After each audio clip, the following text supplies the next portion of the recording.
My name is Anna, and a year ago, I married the love of my life, Paul.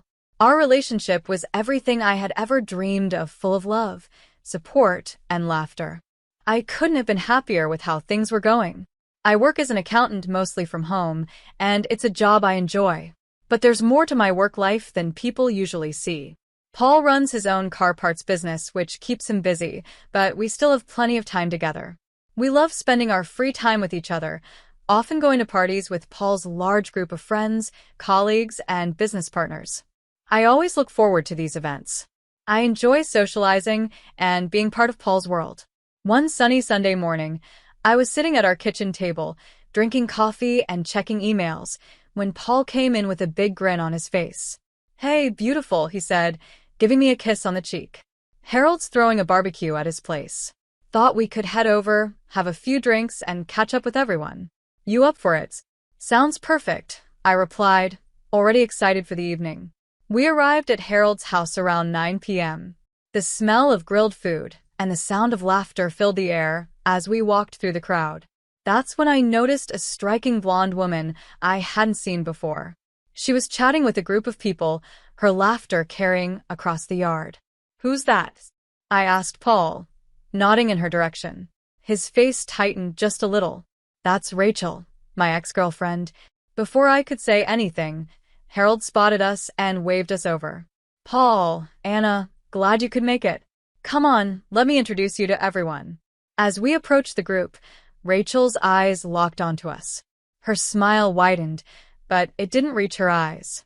Well, she said in a voice that sounded overly sweet, "if it isn't Paul and his wife." The way she said wife made it sound like a bad word. I forced a smile, not wanting to let her bother me. "Nice to meet you, Rachel," I said. I extended my hand and said, "I'm Anna." Rachel looked at my hand like it was dirty, then turned back to Paul. "Polly, darling, it's been too long. You must tell me everything you've been up to." I felt annoyed at the way she called him Polly, but Paul stayed calm and stepped in. "It's good to see you, Rachel. Anna and I have been doing great. How about you? Still working at your dad's company?" Rachel's smile faded for a second. "Oh, you know me. I like to keep my options open. Unlike some people, I'm not tied down." The conversation dragged on, with Rachel making subtle digs at me while acting overly friendly with Paul. I tried to stay calm and not let her get to me, but by the end of the night, I was worn out. In the weeks after that first meeting with Rachel, I noticed she started showing up more often at our social gatherings. Each time, she seemed to go out of her way to make me feel awkward or out of place. One Tuesday evening, we were at a dinner party hosted by one of Paul's business associates. I was chatting with some of the other wives when Rachel walked over, holding a champagne glass. "Oh, Anna," she said in that sugary sweet voice, "that's an interesting outfit." I didn't know the librarian look was back in style. I glanced down at my knee-length skirt and blouse, feeling self-conscious. "I think it's appropriate for a dinner party," I said, trying to keep my voice steady. Rachel laughed, a sharp sound. "Of course you do, sweetie. Not everyone can pull off haute couture like I can." I bit my tongue, fighting the urge to point out that her dress looked more suited for a nightclub than a dinner party. Instead, I excused myself and went to find Paul. As time passed, Rachel's behavior became even bolder. She started posting pictures from our gatherings on social media, always making sure to crop me out or block my face. The captions were always little digs at my looks or personality. One day, while scrolling through my feed, I came across a particularly hurtful post. Rachel had uploaded a photo of herself next to an unflattering picture of me. The caption read, "Whose do you think is a better match for Paul? Vote in the comments." I felt my face burn with anger and embarrassment as I scrolled through the comments. Most of them were in Rachel's favor. At the end of the post, she had added, "Looks like the people have spoken. Paul must be a fool to have picked plain Jane over a beauty like me." That evening, when Paul came home from work, I decided to bring it up. "Paul, we need to talk about Rachel," I said as he walked in the door. He sighed and loosened his tie. "What's she done now?" I showed Paul the post on my phone. His face darkened as he scrolled through it. "This is unacceptable," he muttered. "I'll talk to her and tell her to take it down." "That's not enough," I said, my voice trembling a little. I want you to tell her to stay away from us. I don't want her at our parties anymore. Paul ran his hand through his hair, looking uncomfortable. Anna, I can't do that. She's the daughter of an important business partner. I can't just ban her from social events. So what? I'm just supposed to deal with her bullying me? I asked, my voice rising. Of course not, Paul said, pulling me into a hug. Look, I'll talk to her and make it clear that her behavior isn't okay. But you have to understand, I can't completely cut her out without risking my business relationships. I pulled away from him, frustration building inside me. And what about our relationship, Paul? Doesn't that matter? Of course it does, he said, looking hurt. You know you're the only one I love. Rachel is in the past. I chose you, remember? His words should have made me feel better, but deep down, I couldn't shake the feeling that this was only the beginning of our problems.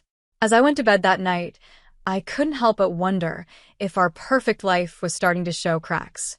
In the weeks that followed, Rachel's behavior became even more bold. At every party or gathering, she seemed determined to get under my skin and get closer to Paul. One night, we were at a cocktail party hosted by one of Paul's colleagues. I had chosen a simple but elegant black dress and felt confident and comfortable. That feeling didn't last long. Rachel walked into the room wearing a skin-tight red dress that left little to the imagination. Her eyes immediately locked onto Paul, and she made a direct path toward us. Paul, darling, she said, completely ignoring me, you look absolutely dashing tonight. Before either of us could respond, she placed her hand on Paul's arm, stroking it lightly. Care to dance with me for old time's sake? I felt my anger rising, but Paul smoothly removed her hand from his arm. Thanks, Rachel, but I'm here with my wife. Maybe another time. As we walked away, I felt a small sense of victory, but it didn't last long. Throughout the night, I watched as Rachel kept trying to get Paul alone. She'd call him over to discuss business or ask for help with some made-up problem. To his credit, Paul turned her down each time, always including me in the conversation or quickly returning to my side. But the constant attention from her was wearing on both of us. In the next few weeks, things didn't get better. Rachel's attempts to come between Paul and me became even more frequent and obvious. She would leave flirty comments on Paul's social media, always reminding everyone of their past together. At parties, she would talk loudly about their old memories, making sure to leave me out of the conversation. But it all came to a boiling point at our friend Scott's birthday party. Rachel showed up late, wearing a dress more suited for a red carpet event than a backyard barbecue. As she walked in, she made eye contact with me and smirked. "Oh, Anna," she called out, her voice full of fake concern. "Poor thing. Didn't you get the memo? This isn't a library book club meeting." Laughter spread through the crowd, and I felt my face turn red with embarrassment. Paul, who had been talking to some colleagues, quickly came over to stand next to me. "That's enough, Rachel," he said, his voice low and angry. "You need to stop this childish behavior." Rachel's eyes widened, pretending to be surprised. "Why, Paul? I'm just trying to help. Someone has to teach your little wife how to dress for these events." Before Paul could respond, I suddenly felt something cold and wet soaking through my clothes. I looked down in shock and saw red wine spreading across the front of my dress. Rachel stood in front of me, an empty glass in her hand, her face showing fake regret. "Oh no," she gasped, "how clumsy of me." Although, to be honest, that stain is an improvement on that dreadful outfit. The party went quiet, with everyone staring at us. I stood there, wine dripping from my dress, feeling humiliated and furious. But as I looked at Rachel's smug face, something inside me snapped. "You know what, Rachel?" I said, my voice calm and steady. "I'd rather wear this stained dress than spend another minute pretending to be civil with you. Your behavior is pathetic and embarrassing. If you'll excuse me, my husband and I are leaving." I turned to Paul, who was looking at Rachel with a mix of shock and disgust. "Let's go home," I said. As we walked toward the exit, I heard Rachel's shrill voice behind us. "Paul, darling, don't go. Stay, and I'll take good care of you." Paul didn't even turn around. He put his arm around me and said loudly enough for everyone to hear, "The only person I want taking care of me is my wife. Goodbye, Rachel." As we drove home in silence, I couldn't shake the feeling that a line had been crossed. Rachel had shown her true colors, and there was no going back after this. One sunny morning, Paul came into our bedroom with a serious look on his face. "Anna, I have to go on a business trip," Paul explained. "It's important for the company. I'll be gone for about a week." I nodded, trying to ignore the small knot of unease in my stomach. "Okay, when do you leave?" "Tomorrow morning," he replied. "I'm sorry for the short notice." It came up suddenly. I forced a smile. "It's fine, I understand. Your business is important." The next day, Paul left for his trip, and I found myself alone in our house. The week passed slowly. I kept myself busy with work to distract from the emptiness. On Tuesday evening, my phone rang. To my surprise, it was Rachel. "Anna, darling." Her overly sweet voice came through the phone. "I'm organizing a little get-together tonight, just a small group of 12. I'd love for you and Paul to come." I hesitated. Paul's out of town on business, actually." "Oh, what a shame," Rachel said, but she didn't sound disappointed at all. "But you should still come. It'll be a great chance for us to bury the hatchet and start fresh. What do you say?" Every instinct told me to say no, but a part of me was curious. "I'm not sure," I said, hesitating. "Oh, come on," Rachel urged. "It's at Milizia Taverna.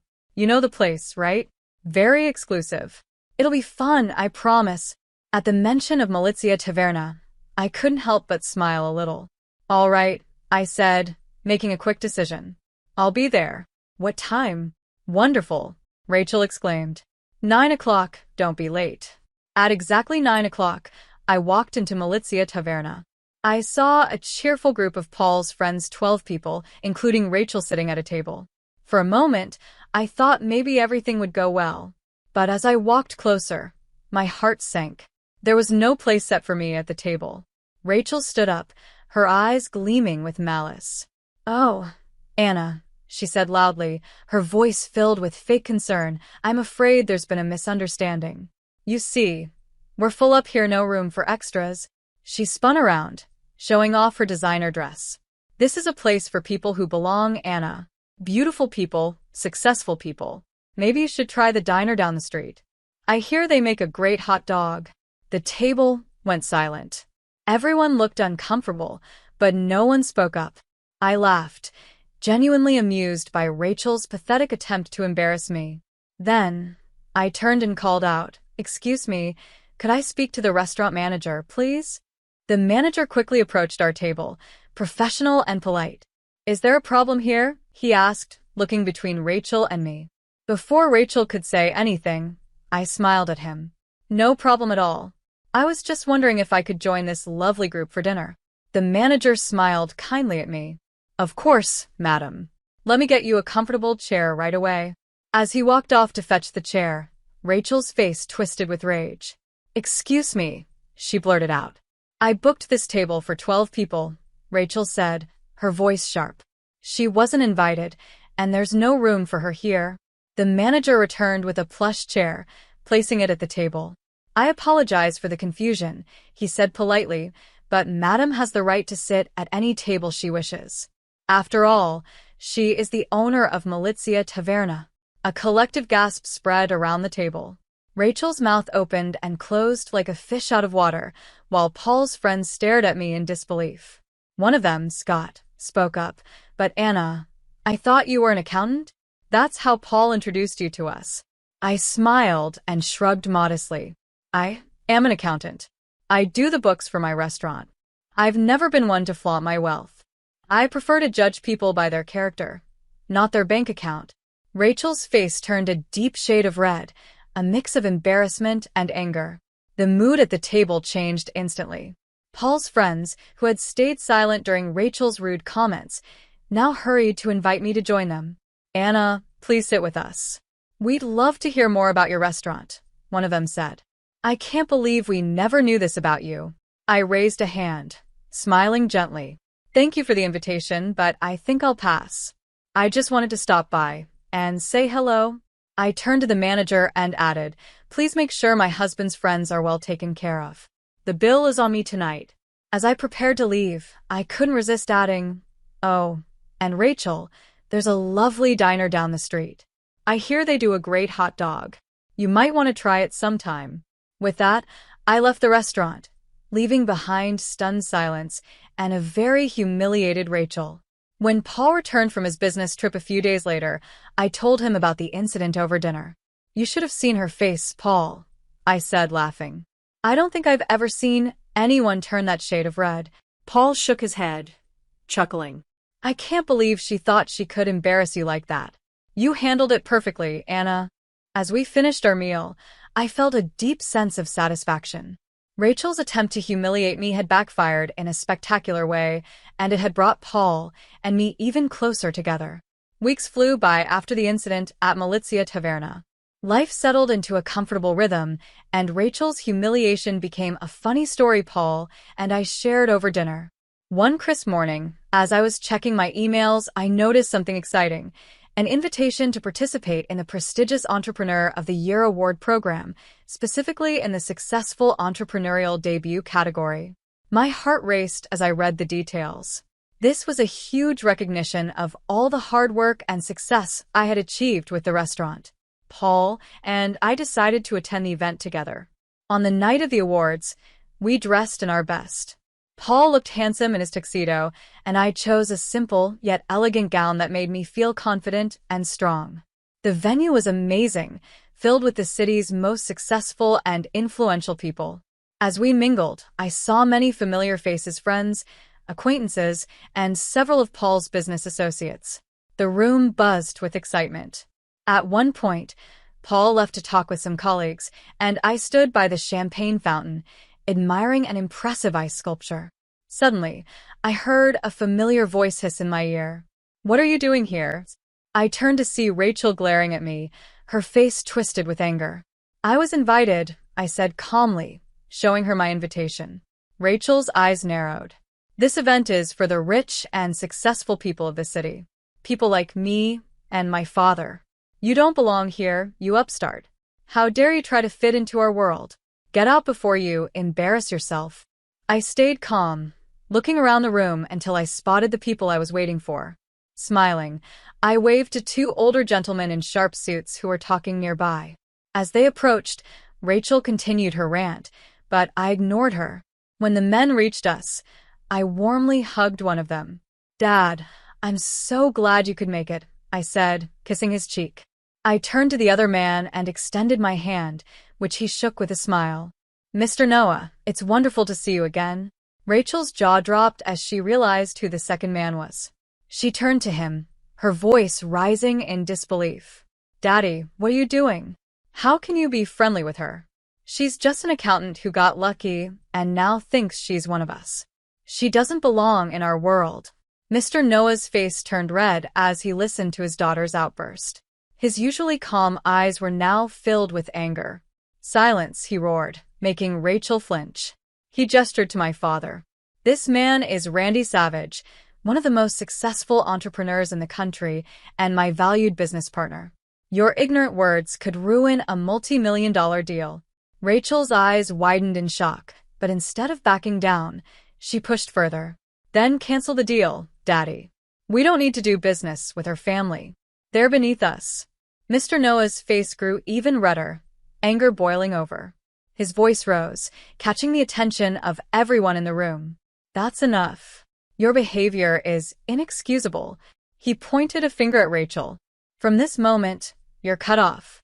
No more allowance, no more credit cards, and that luxury apartment you're so fond of? Consider yourself evicted." Rachel's mouth fell open in shock. Her father then turned to us, his tone softening. "Mr. Randy, Anna, please accept my deepest apologies for this shameful scene." He turned back to Rachel. "Leave immediately. You've shown you're not worthy of being here."